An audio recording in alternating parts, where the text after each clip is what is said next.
Okay.ကျွန်တော်ခီးရပြောင်းလာနေစီးပြီးတော့ကြိုနေတာက Xiaomi ပါ Xiaomi ရမှာ Redmi ပါ Redmi Note 13 Pro ကိုကျွန်တော်ဒီနေ့ unboxing လုပ်ပေးမှာပါဆိုတော့ Redmi ရဲ့ Note series ဆိုတာက e-beta ကပါစကြဝလာကြီးတဲ့မှာ price to performance အကောင်းဆုံးဖုန်းနည်းနည်းများသွားမယ်ထင်တယ်ပေါ့နော်ဆိုတော့စတာပါကျွန်တော်ဒီနေ့ Redmi Note 13 Pro unboxing လုပ်ပေးမှာပါဆိုတော့ကျွန်တော်ဒီနေ့ review နဲ့ကူညီပေးထားတာတော့ H2 Mobile China Supplier Page ကနေပြီးကူညီပေးထားပါဒီဖုန်းရဲ့ဈေးနှုန်းကိုတော့အတိအကျကိုကျွန်တော် comment မှာရေးပေးထားပါမယ်ဒါမှမဟုတ်ဒီ H2 Mobile China Supplier Page မှာလည်းတွားရောက်မေးမြန်းဆောင်ဝယ်ယူအားပေးလို့ရပါတယ်ဒီ H2 Mobile China Supplier Page မှာကဒီလိုမျိုး non activated အလုံးတွေပေါ့နော်ဆိုတော့ non activated အလုံးတွေဆိုတာကကျွန်တော်တို့ parking လုံးဝမဖောက်ရသေးဘူးကျွန်တော်အခုမှဖောက်ပြီးတော့အခုမှ activate စလုပ်မဲ့အလုံးတွေကိုလက်လီလက်ကမှာယူလို့ရပါတယ်ဆိုတော့ကိုကသုံးချင်တာပဲဖြစ်ဖြစ်ဒါမှမဟုတ်ပြန်ရောင်းချင်တာပဲဖြစ်ဖြစ်ဒါ H2 Mobile Channel Supplier Page မှာတွားရောက်မေးမြန်းဆောင်ဝယ်ယူအားပေးလို့ရပါတယ်ဆိုတော့ပြောနေရကြပါတယ်ကျွန်တော် unboxing လေးစလိုက်တာပေါ့နော်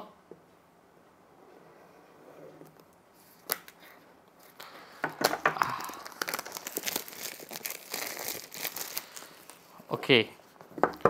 so ဒီလိုမျိုးလေးတက်တက်လေးဖောက်နည်းနည်းလေးရောကြက်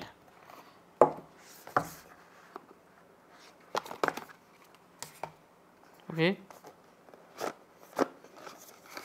packaging ကတော့အရင်ရော premium မဆန်နေဘူးဆိုတော့ဒါ Redmi Note series ဖြစ်တဲ့အတွက် price performance ဆိုတော့ဒါပေးထားတဲ့အလျောက်ပဲဒီမျိုးကျွန်တော် plastic အပတ်တွေဘာညာမဟုတ်ဘူးအိတ်နဲ့ပဲထည့်ပေးထားတယ်ထားပါတော့ဒါကျွန်တော်ပြီးမှကြည့်မယ်ဒီထဲမှာဘာတွေပါလဲအရင်ကြည့်လိုက်မယ်ပေါ့နော်ဆိုတော့ဒီမှာကျွန်တော် SIM ejector ပါမယ်ထုံးစံအတိုင်းပဲအော်ဒီတစ်ခေါက်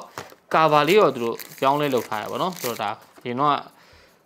ဒီ cover လေးတော်တော်မိုက်တယ်အမဲလေး silicone မှနည်းနည်း quality ပိုကောင်းတယ်ဗျာနောက်ကျောဘက်မှာ texture လေးတစ်ခုကိုရတယ်ပြီးတော့ဒီ camera ကိုသူတော်တော်လေးကာကွယ်ပေးထားတဲ့ပုံစံကိုသူသွားထားရပါတော့ဆိုတော့ဒီ cover လေးတော့မစိုးဘူးအရင်တော့အထက်ဆိုင်တော့ဒီလေးဒါလေးတစ်ခွက်တော့ပိုမိုက်လာပြီဆိုတော့ပြီးတော့ဒီမှာ gun charger ပေါ့နော်ဆိုတော့ gun charger ထည့်ပေးရလဲတော်တော်လေးကောင်းပါတယ်67 watt ဆိုတော့ဒီတစ်ချက်လည်းမိုက်ပါတယ်ပြီးတော့ဒီမှာကျွန်တော်တို့ဒီမှာ USB type A to type C တကြိုးပါလာမယ်ဆိုတော့ဒီဖုန်းဘူးထဲမှာပါတာကတော့ဒါတွေကြီးပဲပေါ့နော်အများကြီးတော့ဘာမှတိတ်ရှေ့ဝေးပြောနေကြတော့မရှိရဲ့အတွက်ကျွန်တော်တို့ဖုန်းလေးကိုစကြည့်ပါမယ်ဖုန်းရဲ့အယောင်လေးကတော့တမျိုးလေးပဲလှတော့လှတယ်ဒါပေမဲ့ကင်မရာကြီးကအရန်ပြူတူပြတ်တဲ့ဖြစ်နေမလားမသိဘူးပေါ့နော်200 megapixel ဆိုတော့တာဒါဝါလှကြပဲဒီမှာပေါ့နော်ဆိုလှကြပဲဆိုတာကျွန်တော်ဒီမှာစစချင်းသတိထားမိတာလေဖုန်းကပါးကြည့်အောင်ဆောင်းတာလေပါးကြည့်အောင်ဆောင်းတာဆိုတာတခြားတော့မဟုတ်ပါဘူးဒီကင်မရာနေကအထူကြီးပဲဒါကသူ့ရဲ့ကင်မရာစင်ဆာ size ကြောင့်ဖြစ်လိမ့်မယ်ပေါ့နော်ကင်မရာကြီးကတော်တော်ကြီးကိုကိတ်တာဗျာဒီမှာကင်မရာကိတ်ချက်ကြီးကတော့ကျွန်တော်မြင်ဘူးသမျှဖုန်းတွေအားလုံးတွေမှာကင်မရာအဲ့လို၄ယောက်သီးတန်ကြီးထွက်နေတာဒါပထမဆုံးပဲဒါပေမဲ့သူ့ရဲ့သုံးပေးလိုက်တဲ့အယောင်တွေဒီနောက်ကျောဘက်ကတက်ချာတွေကမတရားလာတဲ့အစိမ်းခရမ်းဒီဘက်မှာဘယ်လိုပြောရမလဲအကွာအယောင်ပေါ့နော်အဲ့အောင်မှာဖုန်းကအဲ့3ရောင်ပြေးထားတဲ့ပုံစံကိုသုံးပေးထားတယ်အဲ့3ရောင်ကိုဒီမှာပြပေးထားတယ်အဲ့တစ်ချက်ကတော်တော်လေးမိုက်တယ်ဒါပေမဲ့အဲ့နေရာသာထွက်နေတာကျန်တဲ့နေရာတွေကတော့ပပလေးပဲဒီဘက်မှာ headphone ချက်ပေါက်ပါလာမယ်ပြီးတော့ဒီဘက်မှာ air blaster ပါလာမယ် air blaster ဆိုတာကျွန်တော်ဒီ China region အလုံးတွေတော်တော်များများမှာတွေ့ရတယ်ဒါ TV ကိုကျွန်တော်တို့ remote တစ်ခုအနေနဲ့သုံးလို့ရပါဘောနော်ပြီးတော့ speaker ပေါက်ပါလာမယ်အောက်ဘက်မှာ centric ပါလာမယ် type C ပေါက်ပါလာမယ်ဒီမှာ speaker ပေါက်တစ်ပေါက်ပါလာမယ်ဆိုတော့ကျန်တဲ့အပိုင်းတွေမှာဘာမှအများကြီးပြောစရာမရှိဘူးဒါပေမဲ့မတရားလှတယ်လှတာကတော့ဒီ light တွေနဲ့ color ပေါ်လားမပေါ်လားမသိဘူးလှတာကတော့အယောင်သူလုပ်ထားတဲ့အကွက်ကတော်တော်လှတယ်ဆိုလိုချင်တာကခုနကဒီလိုမျိုး3ရောင်သုံးပြီးအဲ့3ရောင်ပြေးပေးလိုက်တဲ့အကွက်ကသဘောကျတယ်ဆိုတော့ဒီချက်တော့ appreciate ဖြစ်တယ်ပေါ့နော်ကန်ရတာအရင်ကြီး4မိနစ်တလို့အရင်ကြီးလဲထူတယ်ဆိုတဲ့ခံစားချက်တော့မရဘူးဒါပေမဲ့ boxy ဖြစ်တဲ့ဖုန်းတွေရဲ့ထုံးစံအတိုင်းပဲကျွန်တော်နည်းနည်းပပဟိုဘယ်လိုပြောမလဲအရင် comfort ဖြစ်တဲ့ဘက်ကိုလည်းသူမရောက်သွားဘူးဆိုတော့ကျွန်တော် setup လေးတစ်ချက်လုပ်ကြည့်မယ်ဆိုတော့ဒါလေးကတော့ကျွန်တော်မြန်တော့ skip လိုက်မယ်ပေါ့နော်1 minute later ကဲ setup လုပ်ပြီးသွားပြီပေါ့နော်ဆိုတော့ setup လုပ်ပြီးသွားပြီဆိုတော့ကျွန်တော်စပြီးတော့မြင်ရတာတခုပြောရမယ်ဆိုရင်ပထမအချက်အနေနဲ့ဒီ display bezel တွေက symmetrical ကျတယ်လို့ပါတယ် symmetrical ကျတဲ့ display bezel တိုင်းကလှတယ်ဒါပေမဲ့မပါနေဘူးဒီကောင်ကကျတော့ symmetrical ကျတယ်လှတယ်ပါတယ်ဆိုတော့ဒီတစ်ချက်လည်းနောက်ထပ်အမှတ်တစ်မှတ်တော့ကျွန်တော်ထပ်ပြီးလို့ရပြီပေါ့နော်ဆိုတော့သူ့ရဲ့ display က 1.5K almost 1.5K ပေါ့နော် almost 1.5K အပြည့်အထိသွားထားတယ်အဲ့အောက်မှာကျွန်တော်တို့ AMOLED panel 120Hz ပဲဒီမှာ black ဖြစ်သွားတဲ့ area မှာဆိုရင်ကျွန်တော်တိတိတတ်တာ black ဖြစ်သွားတာကိုတွေ့ရတယ် display ကတော့ loss ရဲ့ first impression တခုအနေနဲ့ဆိုရင်တော့တော်တော်လေးသဘောကျတယ် refresh မှာဆိုရင်ကျွန်တော်ဒါ custom ကိုဒီမှာ 60Hz 120Hz နှစ်မျိုးရွေးထားလို့ရတယ် 90Hz လေးပဲပိုင်တော့ပိုကောင်းမယ်ပေါ့နော်ဆိုတော့ဒါပေမဲ့ကျွန်တော်အမြန်တော့တစ်ခုတစ်ချက်တော့ထားလိုက်မယ်ပြီးတော့စမ်းကြည့်လိုက်မယ်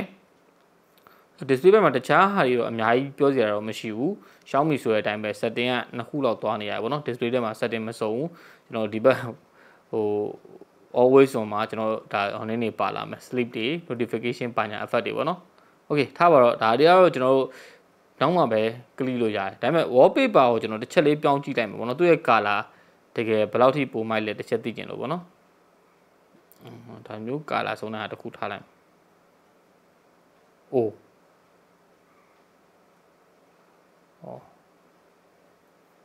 damn ကာလာတော့တော်တော်လေးကောင်းတယ်အရင်ဆိုတောက်တဲ့ဘက်ကိုတော့ तू မသွားထားဘူးအဲ့စား तू ကာလာမန်တဲ့ဘက်ကိုပို့သွားထားလာတော့မသိဘူးပေါ့နော်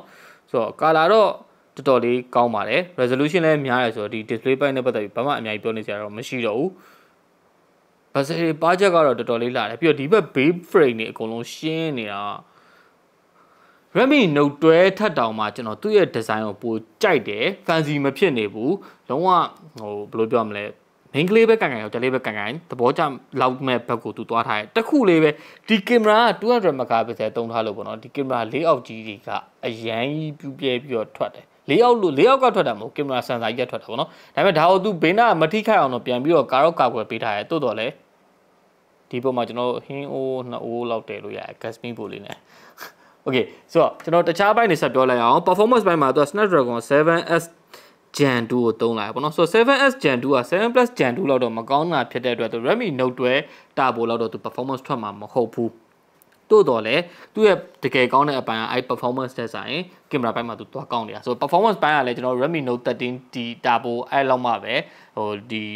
ဟိုနေပိုကောင်းလာတဲ့ဟာတွေကိုသူထက်မယ်ပေါ့နော်ဆိုတော့ Xiaomi ရဲ့အကွာတိုင်းပဲအများကြီးလာမှာမပူနဲ့ Redmi Note 13 series နဲ့ပတ်သက်ပြီးတော့အများကြီးလာအောင်ပါဆိုတော့ကျွန်တော်ကင်မရာလေးတစ်ချက်စမ်းကြည့်မယ်ပေါ့နော်ဆိုတော့200 megapixel တကယ်ပဲကျန်းပြီလား Okay 200 megapixel နဲ့ရိုက်လိုက်ရမှာ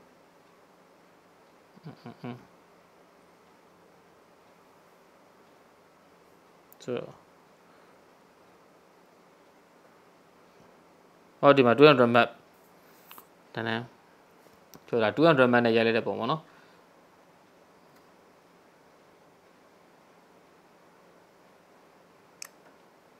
ဆိုတာတပုံ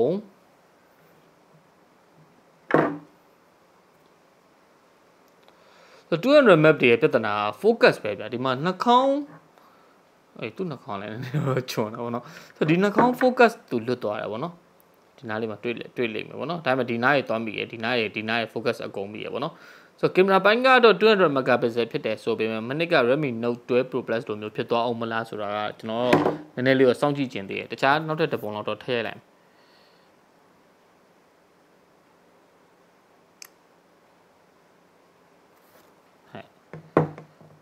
ဒီမှာ color နည်းနည်း optimization ထပ်ချရလေးတခုတွေ့ရပါတော့ဆိုတော့ဒီဖုန်းကကင်မရာပိုင်းနဲ့ပတ်သက်ပြီးတော့နည်းနည်းလေးပြောစရာလေးတွေရှိလာလိမ့်မယ်လို့ထင်တယ်တခြားစမ်းပြီးရင်တော့တကယ်ပဲ200 megapixel ပိုကောင်းလာလားပါလားဆိုတော့ချက်တော့ကြည့်ရမှာပေါ့နော်ဆိုတော့ Luffy ဟဲ့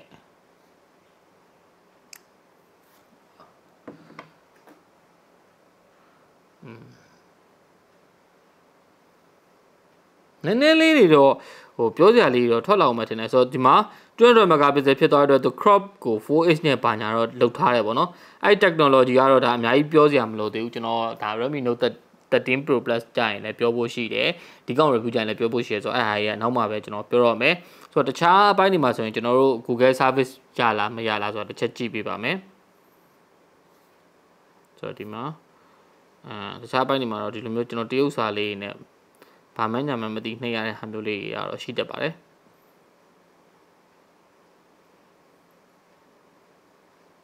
ဟော okay ကျွန်တော် Google basic Google service ပါလာတဲ့အတွက်တန်းပြီးတော့ Google service ထည့်လိုက်ရုံပါပဲဆိုတော့ ringtone လေးနည်းနည်းစမ်းပြပါမယ်ဒါလည်းကျွန်တော်ပြောနေကြအတိုင်းပဲကျွန်တော်တို့တခြားအသံတွေစမ်းလို့က copyright နဲ့အရင်အကြီးကျယ် quality လို့တောင်းပန်ပါတယ် ringtone ပဲစမ်းခွင့်ပြုပါ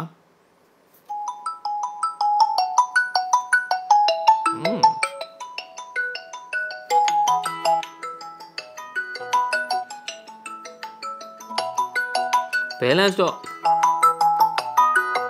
balance တော့အရင်တော့မဖြစ်ဘူးတိုးတော့လေဟိုအတန်အဆုံးထိကျွန်တော်စမ်းတဲ့အချိန်မှာတစ်ခုခုတစ်ဖက်ဘက်ကိုပိတ်လိုက်တဲ့အချိန်မှာတစ်ခုခုကဒီအပေါ်ဘက်ကကွဲနေတဲ့ဟာမျိုးလည်းမရှိဘူးဆိုတော့ဒါလည်းအဆင်ပြေသွားပြီဆိုတော့ battery ဘက်မှာသူ5100 mAh ဒါမှကျွန်တော်67 watt ထိသူတို့ပါလာတယ်မနစ်ကတော့ Xiaomi က46 minute လို့ပြောထားရပါတော့ Redmi Note 12 Turbo တုန်းကဒီကောင်မှာကျတော့ Redmi Note 13 sorry Redmi Note 12 Pro တုန်းကဒီ Redmi Note 13 Pro မှာကျတော့သူတို့44 minute 2 minute ကျော်သွားတယ်လို့ပြောသွားတယ်67 watt ချင်းတူတူပဲဒါကတော့ဘာကြောင့်လဲမသိဘူးအဲ့ဒါကကျွန်တော်အားသွင်းပူမပူတွေဘာညာတော့တစ်ချက်ဆက်ပြီးတော့စောင့်ကြည့်ရအောင်မယ်ဆိုတော့ကာဘာလေးတစ်ချက်တက်ကြည့်လိုက်မယ်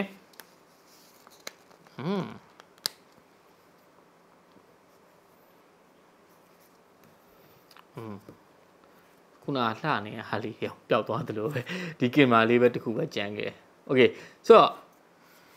ဒီ Redmi Note 13 Pro နဲ့ပတ်သက်ပြီးတော့ review လေးလဲလာဖို့ရှိပါတယ်အဲ့မတိုင်ခင်မှာကျွန်တော်ဒီ Redmi Access Pro Transformer Edition review လေးလာပါမယ်ဆိုတော့အဆုံးထိကြည့်ပေးတော့လဲကျေးဇူးအများကြီးတင်ပါတယ်ဒီဖုန်းနဲ့ပတ်သက်ပြီးတော့ဘာတွေသိချင်လဲဘာတွေစမ်းသိချင်လဲဆိုတော့ခုမှခြားရေးပေးတော့လို့လဲရပါတယ်ဗျ